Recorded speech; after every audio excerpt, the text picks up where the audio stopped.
Assalamualaikum warahmatullahi wabarakatuh.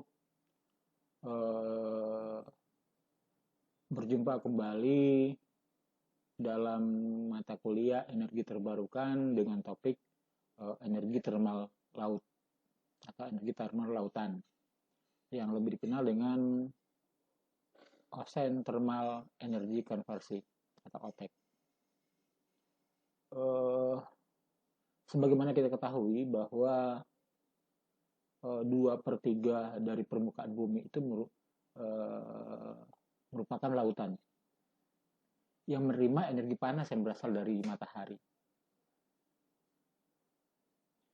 Lautan juga berfungsi sebagai penampung penyerap energi surya terbesar yang sampai ke bumi.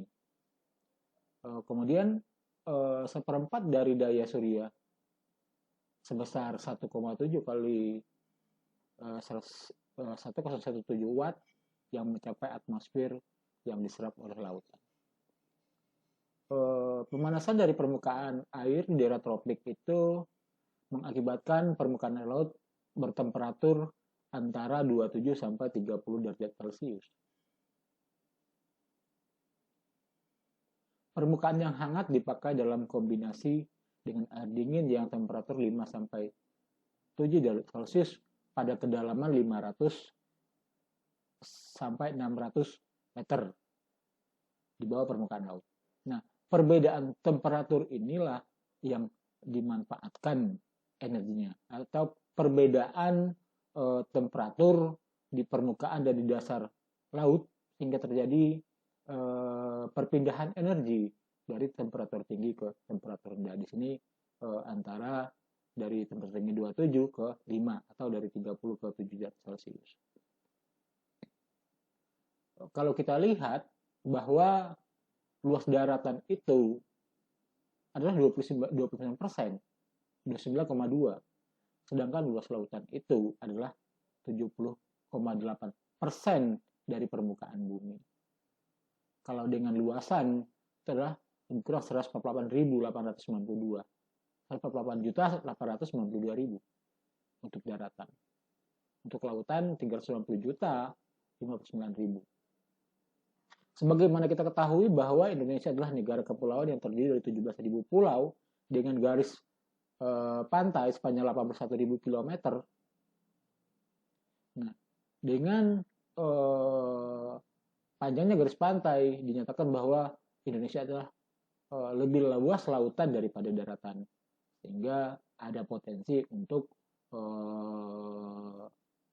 energi yang bersumberkan dari thermal laut itu sendiri. Perbedaan temperatur permukaan laut dan dasar laut. Itu di Indramayu itu ada kisaran biaya listriknya adalah 9 sen per kWh hingga 15 sen per kWh. Nah, bahwa kita ketahui bahwa luasan Indonesia itu lautannya sekitar 5,8 juta kilometer bujur sangkar, mendekati 70% dari luas keseluruhan wilayah Indonesia. Di salah satu konversi energi panas laut itu yang berada landasannya adalah di darat dengan kapasitas 100 kW itu berada di Bali Utara. Nah, ini konversi energi panas laut yang pembangkitnya ada di darat atau onshore OTEC plant. Jadi ini adalah air panas yang air laut yang panas. Nah, dan ini adalah air laut yang dingin. Nah, jadi inilah yang disirkulasi sehingga terjadilah perbedaan temperatur, perpindahan energi, sehingga energi itulah yang dimakan sebagai pembangkit tenaga listrik dalam bentuk turbin uap. Jadi untuk sistem ini adalah menggunakan siklus Rankine. Kemudian yang ada selain dia bentuknya posisi pembangkitnya ada di darat, ini juga ada di laut permanen. Jadi yang lebih kenal dengan konversi energi panas laut terapung dengan landasan permanen. Jadi dibikin permanen di tengah lautan. Kemudian berikutnya ada yang sistem terapung, di mana sistem pembangkitnya itu ada di atas kapal. Jadi atas kapal seperti gambar ini.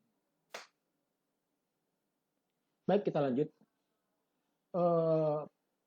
Energi termal laut ini atau OTEC atau Ocean Thermal Energy Conversion adalah metode bagaimana menghasilkan energi listrik menggunakan perbedaan temperatur antara permukaan laut dan dasar laut. Nah, di sini pendekatannya menggunakan mesin kalor. Yang seperti kita bilang tadi adalah dengan menggunakan siklus Rankine. Kemudian sistem OTEC ini suatu teknologi terbaru di mana tahun 1881 itu Jacques Arsène d'Argenval, bangsa Prancis,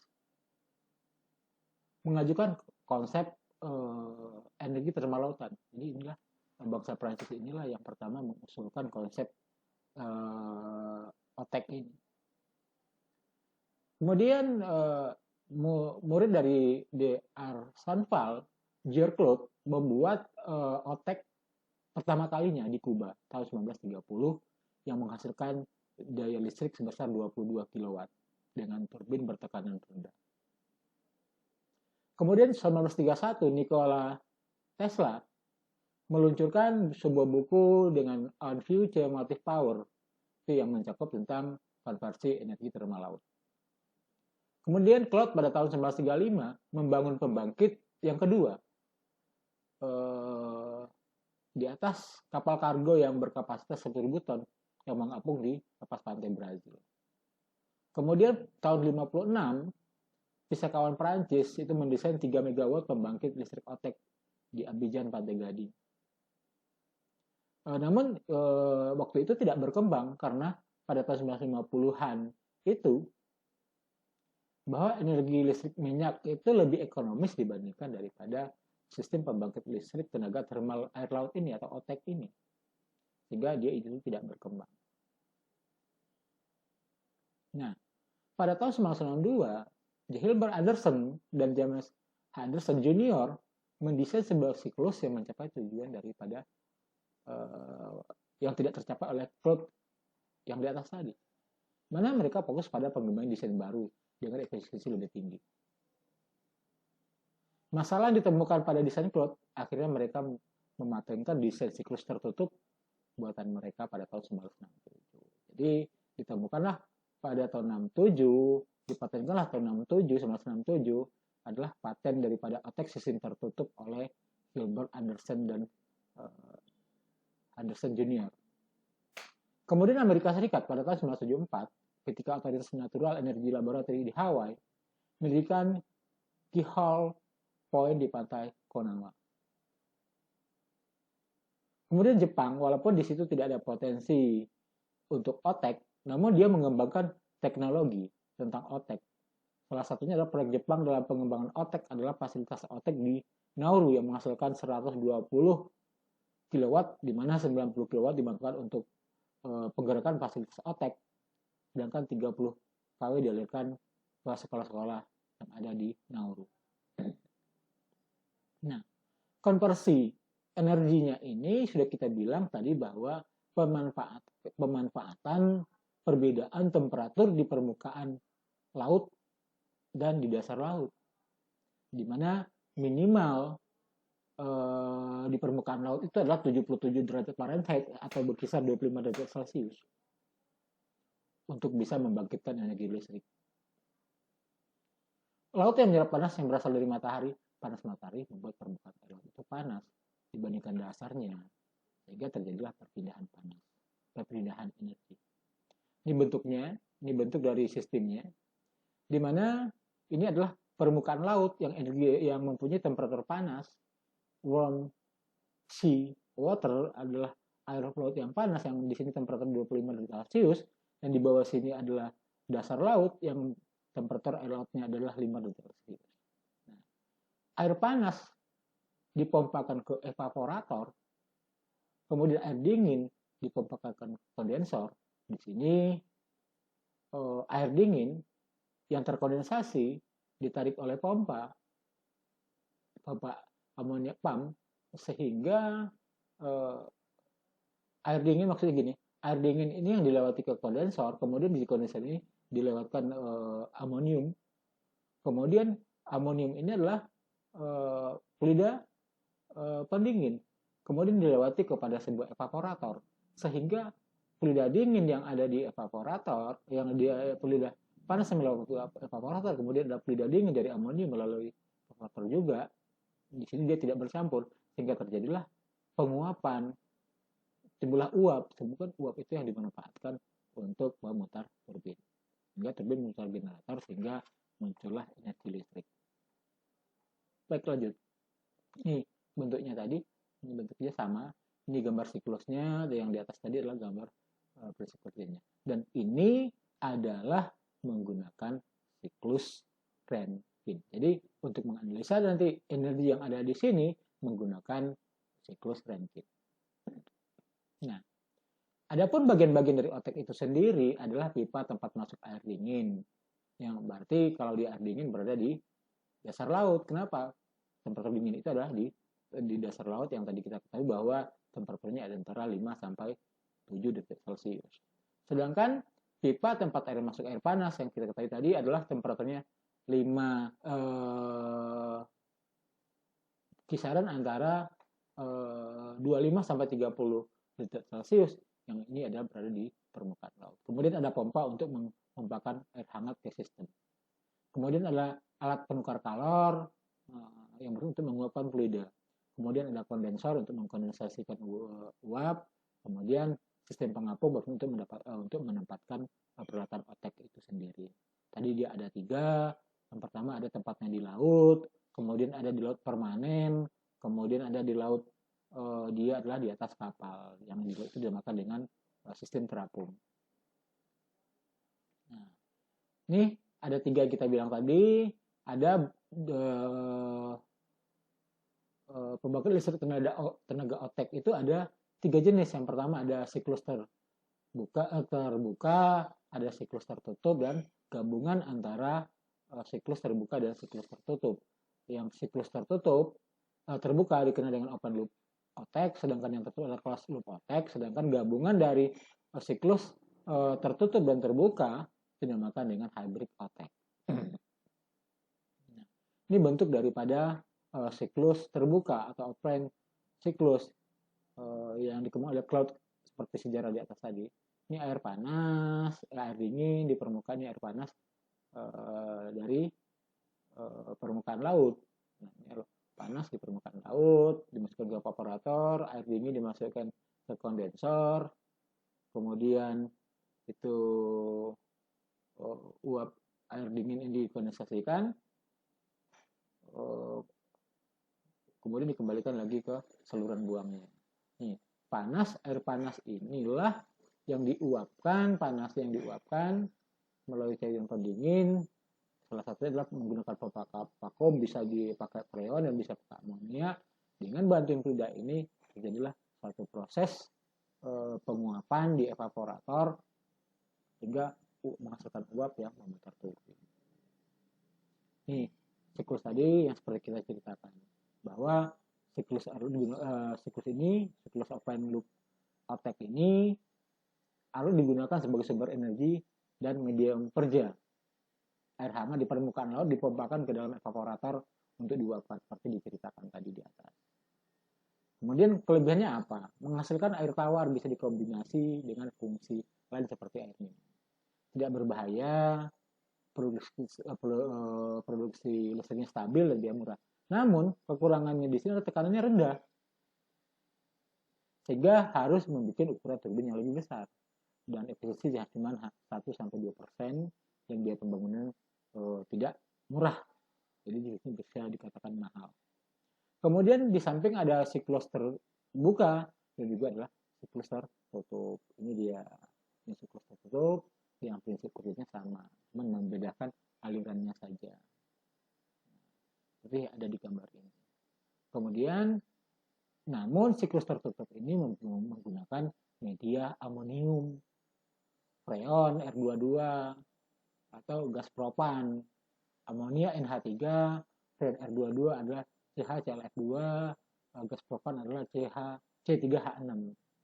Di mana mempunyai fluida tersebut, cairan tersebut, yang 3 tadi mempunyai titik D rendah antara minus 30 sampai minus 50 derajat Celcius pada tekanan 1 atmosfer, dan temperatur 30 derajat Celcius pada temperatur 30 derajat Celcius dia akan berubah menjadi tekanan 10 sampai 12,5 kg per cm².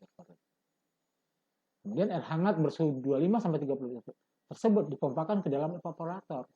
Nah, zat kerja yang ini tidak tadi ada amonium, freon, dan propan, dinamakan zat kerja, dalam bentuk cairan mendidih karena dipanaskan oleh air yang hangat. Kemudian menguap menjadi gas bertekanan 12 kg cm kuadrat. Bertekanan itu yang dihantarkan ke dalam turbin. Inilah bentuk daripada siklus tertutup. Sebelum kita ketahui bahwa fluida kerja tadi ada amonium, ada etan, ada R134A, dan ada air. Nih, titik didihnya, boiling point-nya adalah dalam temperatur turbin 239,82, 184,57, 247,08, 373,12. Nih, titik kritisnya, titik poinnya adalah temperatur 405,4 untuk amonium, untuk etan adalah 305,322, untuk R134 374,21, untuk Al 647,1. Kemudian tekanannya untuk amonia adalah 11,33, etan adalah 4,87, R134A 4,05, air adalah 22,06 dalam satuan megapascal atau MPa.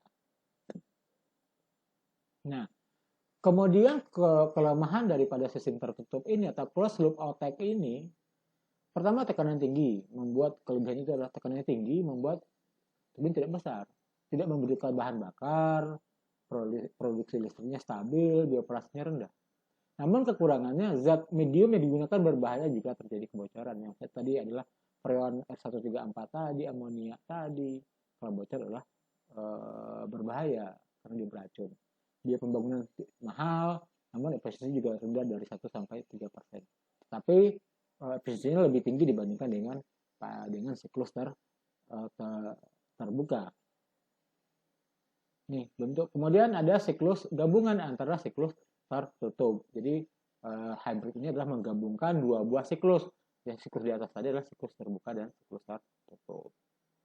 Nah, siklus hybrid ini menggunakan keunggulan sistem siklus terbuka dan tertutup, di mana siklus hybrid menggunakan air laut yang diletakkan di tangki bertekanan rendah untuk dijadikan uap. Lalu uap tersebut digunakan untuk menguapkan fluida bertitik rendah amonia tadi, freon tadi. Nah, uap air laut tersebut lalu dikondensasikan akan menghasilkan air tawar desalinasi. Jadi mahasiswa sekalian, inilah teknologi pembangkit listrik tenaga panas laut yang dikenal dengan OTEC. Dalam menganalisisnya sama sebagaimana Anda menganalisis sebuah siklus turbin uap menggunakan siklus Rankine. Jadi menganalisisnya kita adalah menggunakan siklus Rankine. Baik, terima kasih. Sampai di sini. Wassalamualaikum warahmatullahi wabarakatuh.